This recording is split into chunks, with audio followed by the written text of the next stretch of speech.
You are now listening to Carlie's Couch. I'm Carlie. And I'm Lex. In this podcast, we discuss a wide array of topics about life and how to live your best life. Whatever that looks like for you. Hope y'all enjoy. In this week's episode of Carlie's Couch, we explore the fascinating world of gut health and its profound impact on your overall well-being. A little shaky, but I got it. It wasn't. It was good. I was like, overall. Happy Monday, everybody, whatever day it is. Hope you're doing well. I'm feeling pretty good. Carlie, hope you are as well. I am. I got Lextopia on my left over here. This week, our question from the couch was, what latest habit has changed your life? And I definitely got some folks that said meditation, which agreed if I could stick to it. Positive self-talk in moments that I'd typically be overcritical. That's a great habit to have. For sure. Another one said sauna and hot yoga. We got another hot yoga. And then someone said getting a whoop, which I had to ask Lexi what that was because I feel like an old person. I was like, do you mean whooping? Like, what is this? I just heard the word the other day because my friend has a, instead of getting like a Garmin, like I have, they have just the joint that it doesn't tell time. And I was like, I thought it was a Fitbit bit. He was like, no, it's a whoop. I said, all right. So do your thing. Yeah, do your thing. When it becomes a habit to really like be into your stats and look at your stats, that's a great place to be and actually like taking different actions. So that's pretty good. Yep. Someone else said learning to say no. Very important. Keep practicing. Keep saying no and more often. Yeah. And then lastly, someone said going to therapy is a habit that has changed your life, and 100% agree. At some point, meditation and going to therapy, there's only two things on here that I would say were like a habit. Definitely changed my life. Where are you at now as far as your latest habit that you would say has changed your life? Look, I'm all of those, but getting a whoop have been on my list for like things that have helped change my life. But lately, I would say being consistent with my morning routine with myself every single morning, like spending intentional time for myself has been important. Really calculating my macros and progressive overload and lifting has been a big deal. And then centering joy. If I had to think about anything, and we might do an episode, so I'm not going to go crazy on this, but centering joy in my life has really changed it. And I have a noticeable difference in just my spirit and how I'm able to show up like from the beginning of the year until now. That's great. For me, the latest habit that has changed my life would be improving my gut health and I'll say the habit is probably making my smoothies every day and using the supplement that I use in it. It's made a big difference because I definitely last year back just felt like my diet, my eating just was blah. Like even if it was like technically like good foods, I realized like I'm really not getting a lot of like vegetables and fibers and things that I needed. And then literally after seeing a nutritionist and getting a plan and doing that plan, like immediately it blew me away how much like mental clarity came with that. And so it's kind of hard to go back like once you feel a certain way. So that's something that I kept on doing ongoing. And I even now have one of my group chats that we formed. It's like 3 of us, and every day we like send a picture of our smoothie and what we put in it. So it's really cool to see how much working on gut health has changed my life with that habit. And so that's kind of what inspired us to talk about it a little bit more today. Yeah, shout out to our man Hippocrates. All health begins in the gut, and the gut is often known as our second brain. I think it's so interesting, like just to have a is she high moment, but like, you know, when you think about how this whole thing, our whole body goes on because of like what we put into our mouth. Okay. Don't tell my friends about that. But everything that we ingest and digest nutrient wise, like when I think about that, I'm like, wow, why would I ever do like I did last night and eat a cheeseburger? Like it almost seems crazy to be like, this is making my whole thing go. You would never put like the wrong gas in your car unless you like real damn bad. But like you really actually try to put the right things in your car. And like the gut is everything. Like this absorbs all your nutrients that you need to live. And I feel like I was just thinking about it yesterday. Like, I don't know if we take this seriously enough. People don't, because people know that and still don't do the right things to take care of themselves. But that's so wild. That's so wild. And I'm saying that as somebody who also, look, I just, like I said, had 2 cheeseburgers last night. So like, it's just so funny though, right? That it's like, this is actually so important. So I'm glad that, you know, the little bit of things that I found out, even while researching for the episode, then correlates and validates the ways I've been feeling and the things that I've been seeing in my life as I've been improving my gut health. When we're talking about gut health, we're talking about the intestinal tract. So, you know, I know y'all all watch Miss Frizzle. You got the big intestines, little intestines, and all the places that everything goes through.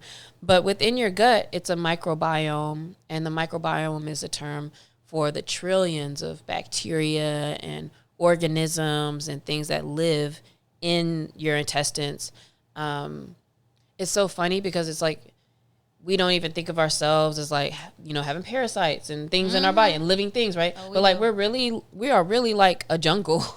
And like, we have so many organisms in our bodies and things at one time. Like, I wish I could be on the magic school bus. I'm sure that whole would be real scary. I forgot what percentage of it is that we have, like, us to parasites, like what we think we are. Like, it's actually pretty crazy. Yeah, when we be talking about dogs and having fleas and stuff, and it's like, girl, if you knew how many worms and bugs and all this stuff that's in our bodies, like, that's wild. But all of these microorganisms live in our digestive tract, and the microbiome needs to be what it needs to be. So just like, for example, with the Amazon jungle, like when people start cutting down certain trees, when you take out even certain insects or bugs or animals, etc., it messes up the whole microbiome because now, like, maybe this one thing starts taking over, or maybe now this certain animal doesn't have any shade or whatever. All this to say that all the living organisms in our gut, it's important what they are and how they operate, because they're what keeps our body like functioning the way that it's built to function. So I just had like a moment of like, wow, because I think that's so wild. Like, I wish there was some kind of test we could do. I know there are tests for parasites, but like, I wish I could almost see like a scan of my body and like see like the hot spots of like all bugs and bullshit, because that would be like, ugh. But anyway, yeah, so the gut health is so important. Carlie, what are some reasons why? It is, so the second brain, they don't call it that for no reason. Like, it affects, it's called our like spiritual nervous system, like that, along with our fascia. And thinking about like there's a happy hormone, so serotonin. So people are like, oh, that's a brain thing, all that. Actually, 95% of it is produced in our digestion, in our gut. And so imagine if your gut is all clogged up with processed foods and sugars and all those kind of things. You can't even absorb the happy hormone. You can't even produce it the way you need to. And so thinking about that, it's a seat for how it can affect your sleep, your energy, your emotions, your mindset, your anxiety. Like, your gut controls all of those things. Yeah, and the terminology around that gut-brain connection is gut-brain axis. And it's a literal, because I thought this was kind of just something that's like, oh, okay, it's just, you know, like when you see the guy sitting down with the chakras and all that. I was like, okay, like I thought that was just like a you know, spiritual terminology. But I was like, oh, shoot, it's really a communication network. So we have a central nervous system that you're probably familiar with when you see the diagram of like all the blue lines and stuff. But there's also the enteric, is that the right way to say it? The enteric nervous system. And so all of these different pathways are always communicating with each other. So there's literal communication all the time between this area of your body and the brain. And there's also some hormonal pathways and immune pathways that intersect with all of that as well. So it's literally like one big highway that's going on there. Yeah, and if you are looking at different people's microbiomes, because all of ours are different, you can actually see people who have different type of mental health conditions or different diseases. If you look at their gut, you can actually see how the composition is very different, and that could be leading to why certain people have certain things or have to go through or deal with certain things. Yeah, if there's disruption between the axis itself, as well as if there's an imbalance in your gut, those things can affect you in so many different ways. So, which makes it interesting, like the more you learn about it, how many things you could clear up if you clear up this one space. Like, that's what makes it so amazing. And again, like, I just have gone through this like since March to now of seeing the difference, but like, it's so vast. Man, okay, so I took my first nutrition class in college. I used to take a 1 year extra thing, 1.5 like whatever hour extra class every year or something I wanted to learn. So 1 year is nutrition. And that's when I started falling down the rabbit hole. And then I would start watching all the Food Inc. and all the different documentaries. But since then I've gotten like a nutrition certification so that I can help clients, because most personal trainers are not actually supposed to do meal plans and stuff for their clients unless they also then have a nutrition certification. But I've also seen a nutritionist and stuff myself. And so I'm like, I was so excited when Lexi would start talking about her gut health and how excited she was and how clear she was, because this is so important. And every time, I think for the past 6 months, when we're like, what's one change you can make in your life? She said nutrition, because it's had such an impact on you. Yeah. But then it's funny because, like we say, like, you don't do it till you do it. And once I went to the nutritionist, it was funny because we were talking about, how I was eating and how I was feeling. And it's like, well, I'm here now. So, like, I wouldn't even be here if I wasn't ready to, like, do the things. And I just I'm a person who works better when I have a plan, or, somebody gives me something to follow. And so, to actually make the decision, that's kind of why I made the appointment. Because I was like, all right, instead of me just saying, like, I'm going to eat more vegetables, like, let me make an appointment because I know I can get a plan. And then I feel like I have to follow it. So it was definitely very, very helpful. And I recognized, but I didn't recognize until I was intentional about cleaning up my gut. I didn't realize, like, how foggy and how blah I was feeling, but I could tell when I felt different. And even after feeling different for a while, it still doesn't, like, kick. Like, I didn't just wake up one day like, oh, I feel great. But, like, I started being, like, more perky about everything and social and all these things. And then I was like, oh, maybe there's that. Like, I was like, what's different? And then I realized, like, you know what, that's probably paying a big deal. And so now, after having done, I did the nutritionist program, and I'll talk about it later. That was like 4 weeks. But then, as I go back to kind of eating regular, because I felt so good, like, certain habits I kept on. But I will notice a difference if, like, I have a day where I'm ate crazy for a couple of days, or especially even literally, like, having one drink, it makes me feel so crazy now. So I can tell the difference in my mood, and I can definitely tell a difference in mental clarity as well. And having a Garmin watch, right? So when I go running, I can also tell when I start running, like, oh, I can breathe very well. I don't have anything, like, making me feel heavy. And that my VO2 is usually, and my performance levels are usually higher when I'm just, like, it's like my body's like a better foundation, a better canvas, to do all the other things. So I definitely see the actual difference and feel the actual difference in my mood when I'm worried about my gut health like that. What about you?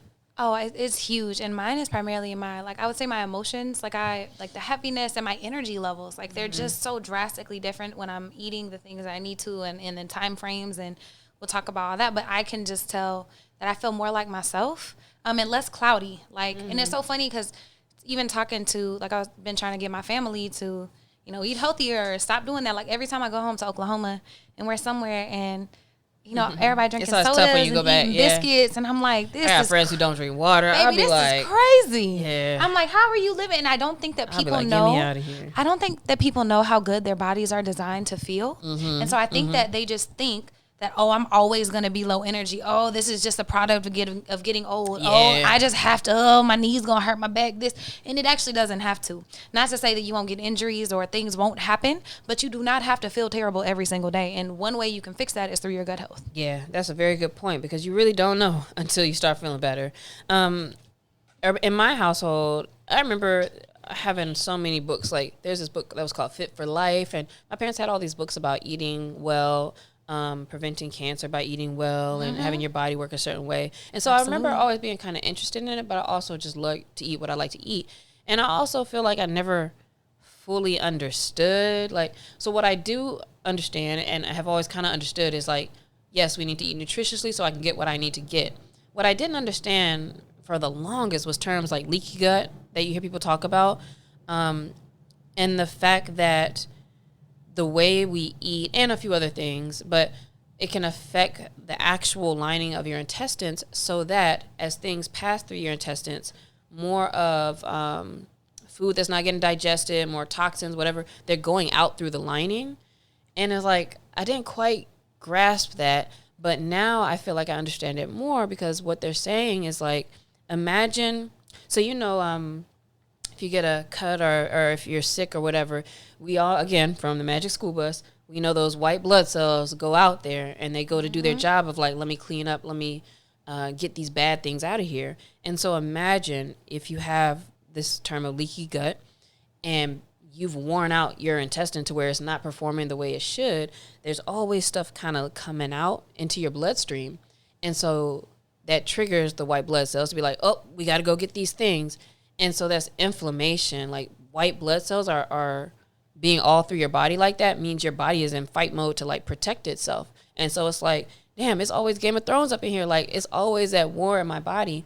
And one of the main reasons that pushed me to go to the nutritionist was because I was like, I swear, just from all my own reading and stuff, which I know doctors hate, but I was like, I know I'm always inflamed. Like if my skin is always a certain way, or, you know, itching and like whatever, right? Like my body is always just full of these soldiers trying to fight and try to get things out, where it's like, or I could repair this space so that they're not working that hard. And whenever your body's always inflamed, inflammation is linked to 99% of all those major diseases and things that we try to avoid. And so your body never has a chance to rest and digest and really heal itself. Like our bodies are very well-oiled machines. They can do a bunch of cool stuff if we give them the chance. But so often we don't. And so whenever you have an unhealthy gut, I loved all the things you said. So like, not that they happen to you, but that we recognize them. But so like you have a lot of bloating and inflation, like your whole body, your face is puffy. My food was food porn, bro, too. Your under your eyeballs is all puffy, like extra. You have food sensitivities, fatigue, indecision, skin eruptions. Like people, every time people want to go get facials and stuff, that's great, and I love that for you. And please take care of the outside of your skin. But until you start healing your gut, you're still gonna deal with all of the issues that are underlying, because that's how it's coming out. Yeah, 100%. When I have issues with my skin, I can tell it's either due to like hormones because of the time of the month, and or it's like what I've been eating is triggering, and like, which is also hormones, because that's the gut and how everything is absorbed. And like, even so, if you're eating all your quote unquote, you're taking your daily vitamin, because everybody got their little chewies and do all that stuff. But if you're not eating the thing that needs to go with it, like some are like fat soluble, some are water soluble, some need other things to interact, because turmeric, if you put it into your shakes and smoothies, that's cool, but it needs black pepper to actually interact. And so thinking about that in your gut, you could be trying to put all the right stuff in, but if you're not putting the stuff in the right way, in the right ways, or to interact with it, then you're not gonna get what you're trying to get out something. There's so much more to digestion health too, because of how they say like certain meats and starches, like certain things we put in our bodies, and it's like, sure, we feel like it's all going to the same place and we're eating food, but they're not interacting with each other well, and or our body can barely absorb them. So it's like everything we ate was not something we can even absorb. It's so much to it. But if you're feeling heavy, that's probably a sign that you can work on that. Some other like reasons why we may have unhealthy gut, chronic stress is one of the things too. And chronic stress on your body it affects your gut health, because it directly affects that axis that we were talking about, the gut-brain axis. I cannot say axis. Axis. But then the other things where we're about food and all that kind of go more into the fact that they are literally just weakening that intestinal gut lining. So like obviously having a poor diet, sugars eat at it. Processed foods eat at it. For people who can't eat gluten, like that's the thing with them, is that it bothers the lining of their intestines and weakens it. And then also like alcohol consumption, overdoing anything, smoking really does that and dries you from the inside out. And then also too much meat. So sorry, Liver King, like too much, and especially like, and they know they be wild. But beef and stuff like that, like it can take up to 2 weeks to digest. So think about it just sitting there rotting and not like getting pushed out. Not to say you can't eat beef, because I do enjoy a great steak every once in a while, but just like how much are you eating, and is it balanced? And your medications too. Like I know for me, like anytime I would have to take any type of medications, if I was like antibiotic or even the extra strong like Tylenols for something, like they always, like I feel like they always just bother my body, but those medications can kind of wear at your linings too, because think about like that's going all through your system as well to be absorbed. And so there's so many things that we put into our bodies that actually are doing more damage. And to Carlie's to what Carlie just said, not only are we doing damage to it, but then we're like letting stuff just sitting there, and like it's just all bad. So imagine like if we're talking about trying to have a healthy gut, it's not healthy because A, it don't never have time to like clean itself up, and then B, we're feeding that microbiome, but we're feeding the wrong organisms. You're feeding the bad organisms. And an example of that for me is like, we brush our teeth because everybody, I think that you kind of get the picture of like, you go to sleep, and if you went to sleep with all the sugar on your teeth, like the bacteria eat it. And so now they're creating waste and stuff. So same kind of in your gut, like they are eating all that 2-week-old meat, and like all the wrong stuff is growing. I actually just had that conversation though with a friend about it's the importance of brushing your teeth before you consume things, like even your water next to your bed, like all that, because that's in your mouth. And I'm saying that to say, like, don't feel stupid if you didn't know that, or if you don't know a lot of the stuff that we're talking about, because we're not necessarily taught, and if we are, we're not taught well about these things. Yeah, I have a friend who it's so weird because I guess I do that that's how I grew up in the habit, is like I want to brush my teeth before I eat anything or do anything. And to me, I've always been like, well, that nasty ass taste in my mouth. Like, why would I want to eat on that? But some people really are like, they think about it as after food. Let me drink my coffee and then brush my teeth. Yeah, so they eat. And I'm like, ugh, how you eating with all the bacteria that's been sitting in your mouth like all night? But again, it's like, you might not have known. And so when you're listening to this, if you hear something, like, don't be offended. We just sharing stuff that we learning and, and trying to make your gut feel better too. But like, think about, wow, maybe that is something I need to try or need to think about as we're continuing to go through it. So what does it mean to have a healthy gut? What does that look like? A healthy gut is a gut that is able to digest and digest well. That's the whole job. Yeah, and to make sure that your body is able to get the nutrients it needs to show up as your most healthy self every single day. So you're able to have a great immune system. You're able to sleep well. Your body can produce the hormones that it needs. It can process the waste out of your body that it can to keep you healthy and feeling good. Like, our bodies are supposed to feel good, contrary to what everything else is telling you. Yeah, I just emailed my nutritionist the other day just to tell her, I was like, man, I just want to let you know I've been feeling kind of like a superhero lately. Like, my energy is like crazy. Even my sexual libido, although I ain't doing with myself 20 times a day. Like, I was like, oh, I like all of a sudden I just, and one thing I also noticed too is like, I noticed I think less. So like I kind of just immediately execute. Like, I moved through a to-do list doing so much more stuff now, and it feels weird. I'm like, what was I doing before? But it's just like, I gotta do this thing. Okay, do it. I gotta do this thing. Okay, I do it. Like, there's nothing like really blocking or foggy. I can tell when I'm at my best nutritionally now, based off of kind of like how I feel socially with people. Like, I actually am more chipper, or I actually call them like, hey, I want to do something or whatever, and just feeling so good, like literally all around. And I know I told my friends too, and I sound like it right now, but I told them like, I'm evangelizing now, because I'll be like, I feel so different, and just so clear. It makes me think like, oh, is this how people feel like regularly? And not only is all the mental clarity and like feeling good, like hormonally as well.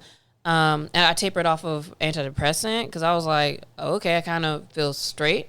And maybe now I can actually get the serotonin that's being produced instead of having to take an inhibitor, right? That keeps it in my brain. So like, that's a huge difference as well. And then lastly, also, even like, in my body itself, it wasn't until I got the gut health that it's like all of a sudden the things that I do actively actually activated. So like, I was already kind of running. I was playing tennis before, or like all kind of things, right? Like, I don't just sit around, and yet I didn't see really any changes in my body. But once my gut got healthy, it's like now my body can work. And so all of a sudden it's like, oh, snatch up. All of a sudden it's like, I feel a little more glowy. I feel like I look better. Now because I want to be more social, like I'm actually online a little bit more. I'm like taking pictures and stuff. Like, it all connects. And so that's my testimony on how gut health has changed my life. And I really just love the idea that I get so much more like fiber and nutrients, that it's kind of like I know what to do to feel good. Yeah. And any type of workout, if you really are trying to see results, 80% nutrition, 20% working out. And I know people hate that, but you can't outwork a bad diet. Sorry, guys. Yeah. So yeah, that's a great way to have summarized that. Like, that's what but growing up I could. And then when you hit that point finally where everybody's like, oh, you gonna see. And I was like, oh, dang, I did see. But also I think I was so clogged up, although I didn't look it, right? So I wasn't out here looking crazy sloppy. I did look, I felt sloppy for a while, but like, I wasn't looking crazy sloppy by like, all these standards and stuff. And yeah, I was like, nah, like, I just felt like it was just blech.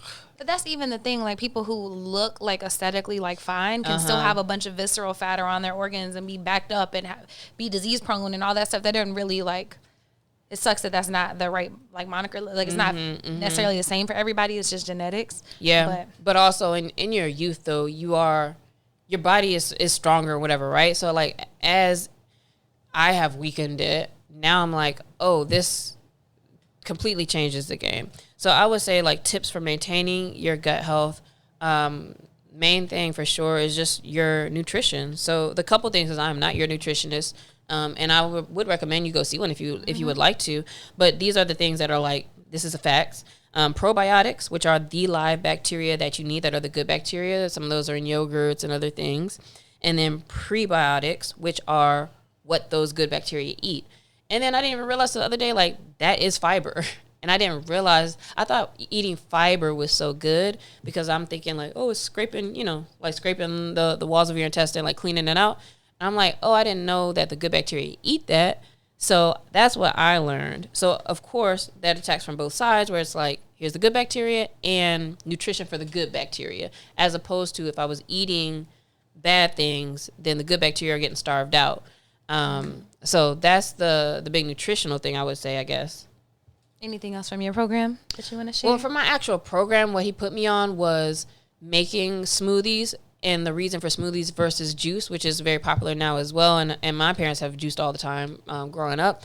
But he was like smoothies for the fiber, because you can blend up, the pieces instead of having all of that whole and stuff that comes out when you juice. So he was like making smoothies. I got some smoothie recipes.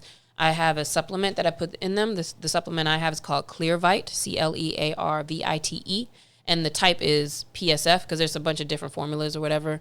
But it's like a pea protein, but it has all this different stuff. It's not really for the protein. It has some gut health stuff in it.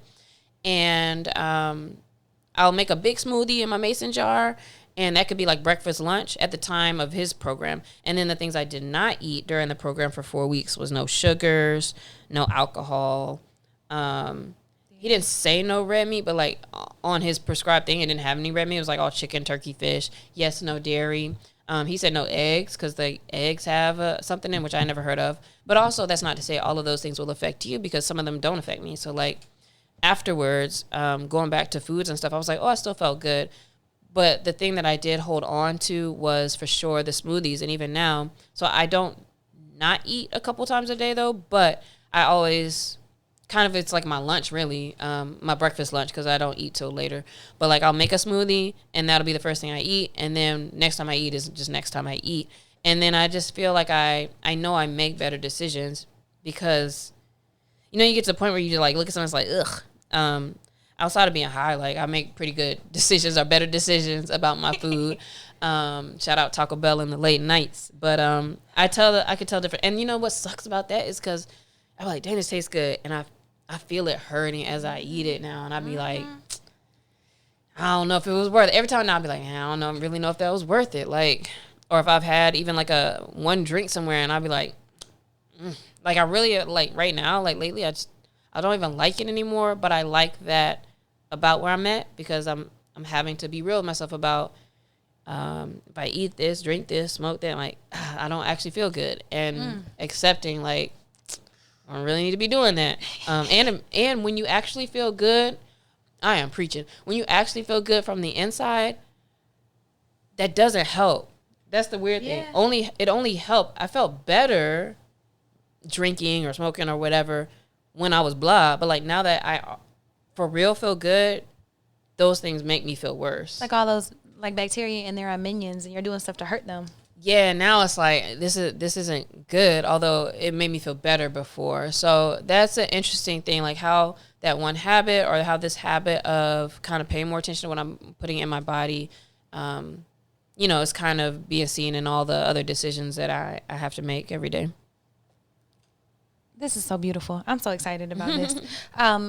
So I would say if you're new to gut health, nutrition, all that, a big thing you can do to start is to keep a food journal. And I know that sounds so boring, like bear with me, but you can download a MyFitnessPal, you can download a Carbon, you can download something, and seriously be honest, write all that shit down. You're going to be very surprised, like, oh damn, I didn't realize throughout the day I just be Zero snacking. vegetables. Yeah, or just snacking. Like, damn, I had kind of 3 cookies. They were little cookies, but then I took a bite of this cupcake. Damn, I didn't even realize I didn't count all that. And then you can just look at what you're eating, and that's a great place to start. It's actually where you have to start because, again, like we said earlier, you kind of have to know where you are. Because I remember he gave me that homework too, like before my first visit. It's like, okay, for the week, just kind of be writing down what you eat. And as I'm writing, I'm like, God dang, Yeah. like, ain't nothing not processed right now for the day. So you start in there, and I'll say the next big thing is to just make sure it's balanced. And what I mean is that you're getting your vegetables, you're eating your protein, and you're getting healthy fats. Those are called macronutrients or macros. And if you're like looking at a plate, 75% of it should be vegetables. So that's a good way the method of eating your vegetables first. Yeah, I'm about to say that, and not or and. Whenever you're eating dinner, you should eat your vegetables first. So eat your salad and then eat your steak and then save your carbs for last because those actually mess up digestion for other things. But those are kind of ways to get started. Whenever I saw nutritionists, I was already doing meal prep for people like in the fitness world. And so I kind of had a good understanding about like how to build meals and do that. But some of the advice that she gave me was that making sure that everything was well-rounded. So for example, if you're going to eat a banana for a snack, eat a banana and a scoop of peanut butter together because that's a more well-rounded snack, or some yogurt with some blueberries. To be well-rounded? That it's not just the carbs from fruit or from bananas or the fats from an avocado. You're going to mix it with some protein or you're going to mix it with things so it's better digestible. You're able to get more nutrients from it instead of just so it's like a handful of almonds and a handful of raisins. Yeah, just like thinking like, how can I make this more balanced? Instead of just a thing of Greek yogurt, maybe you put a little bit of granola and blueberries on top, and that's more well balanced than just a little thing of Greek yogurt, which is cool. Those are all important. And then the other thing I just wanted to share that has been really life-changing for me is fasting. We'll probably do a whole episode maybe at some point. But if you look up fasting and intermittent fasting, there are so many benefits. When we're talking about our body's ability to digest things, think about a car. If you never stop driving a car, it's more likely to die out on you than if you're able to park the car and refill it and allow it to rest and allow the engine to cool off and refill all your fluids.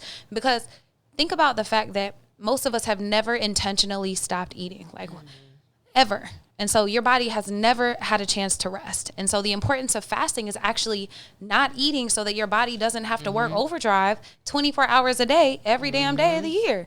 And so fasting, whether it be for, let's say, whether it's going to sleep, that's why your body be like, take your ass to bed. Please take your ass to bed. But even then, if you go to bed and you only sleep 8 hours and you wake up and you start eating again, that 8 hour gap is not enough time to clean out all the stuff that gets backed up in there. And so the role of fasting because we eat so bad. Because we have eaten so bad, because processed foods, if you go to a grocery store, over 80% of the foods didn't exist 50 years ago or 60 years ago. Think about that. So all these things we're eating, humans haven't evolved yet to process all these processed foods. We're kind of in the middle of all this shit, and we're full of microplastics. And so fasting is a way that we can give our digestive tract a way to rest and start to push stuff out. The second thing that it does is whenever it's able to clean things out, it can then rest, and then it starts to produce stem cells that can then heal and repair your body. If you never give your body a chance to rest, it never has time to reproduce because it's always fucking working. It's mining. It can't produce. It can't create. It's always consuming. And so thinking about those things, there are a bunch of white papers from Johns Hopkins and Harvard that tell you a lot more about fasting. You can do your own research. I'm reading a book called Fast Like a Girl. So if you want to read that and check out with me, because it's different for women and men. Most of the white papers are about men. Women are different because we have cycles. There are certain times in your cycle that are better for fasting and certain times that are not. But I think it should be something that you look into, and it's something that I definitely prize with my clients. And that is super, super important. Would you recommend somebody who's starting on the journey to start with fasting, or is that something maybe you kind of get into later? I would say after you maybe start working your habits. Yeah, I would start building healthier habits first. Like first knowing what you're eating, because you're building that journal. Yeah, because then you're trying to do too much and then you're gonna be binging. Don't do that. Yeah. So just know what you're eating. Start to eat more healthy. You want to start to eat more balanced. Once you start understanding how your body works and you're eating within the calorie refinements of what your body actually needs, you can Google all these things. Then if you have different goals, or if you want to start to integrate fasting, I would look up intermittent fasting first. That means it's less amount of time instead of just like straight fasting for not the longest I've ever fasted is 3 days, just water, which sounds crazy, but I didn't start there. I started doing 14 hours from the last time I ate the night before till my breakfast. And that's enough time for your body to start pushing stuff out. But yeah, start with knowing what you're eating first and then trying to eat healthier and more balanced. Because even with doing the smoothies, it's kind of giving a similar vibe because my body doesn't work hard with a smoothie, and I don't make my smoothie till like 12, 1 o'clock sometimes. So like that's fast. I'm going a while without working hard until I then eat a dinner, which also now, because I'm eating cleaner, it might be like chicken on a salad or fish and rice or whatever, So the more you're doing this, the like more easily you get kind of cleaned out. Like you get to a better base place to where like now if you do eat something else, like you don't feel as bad or as crazy. So I think that's just really important to just kind of give yourself a little bit of a reset, which is why I do like that I did the nutritionist program, because it was like a 4 weeks of just like totally like clean out. And then from there, you can kind of make your decisions about what you wanted to do. Yeah, but there's a million different ways, but keeping in mind that this is also, you can have the best lifestyle that you can. You can feel good in your body, you can get good sleep, you can feel like your best self, feel confident, feel good enough to move your body, because a lot of times that's an issue for people.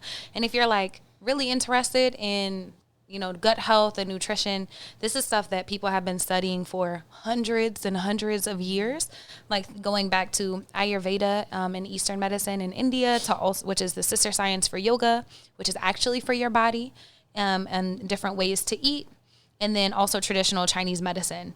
So two big things, like science-backed Eastern sciences and medicine systems that have been so much research. Sorry, I'm like, all my words are trying to come out at the same time. There's so much research around little things you can do to really change your life. So for example, another thing, I'll just say one thing from traditional Chinese medicine is you're not actually supposed to drink water right after you eat. You're supposed to wait for 30 minutes, because then if you put a bunch of food in and you put water, it kind of opens up and just drops in, as opposed to letting your body process things the way that it needs to. But it's seemingly little things like that actually make a really big difference in the quality of your gut. Yeah, thank you. So definitely look into traditional Chinese medicine. And what was the other one? Ayurveda. Ayurveda are some other lenses through which you can learn some different aspects about gut health.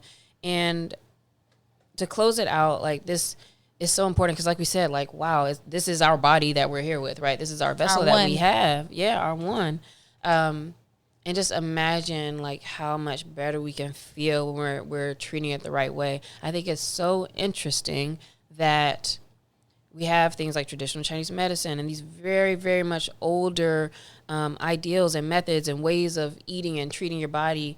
And yet even now it's like they don't teach you how to eat. And if they did, it would be all political because it's around industries and I want you to drink my milk and I want you to do this and that, right? It's really kind of unfortunate that we have to do so much of our own work and trying things, right? Because of what I just said, it's even hard to like really just straight up believe anything. Like you kind of really have to research and try some things and see how you feel. And so I hope that this episode inspires you to just think about that journey and going down that exploration route, to think about how you can clean up your gut, how we can treat our bodies better so that our bodies can work for us. So we hope you enjoyed the episode today, and we will see you next week. Peace.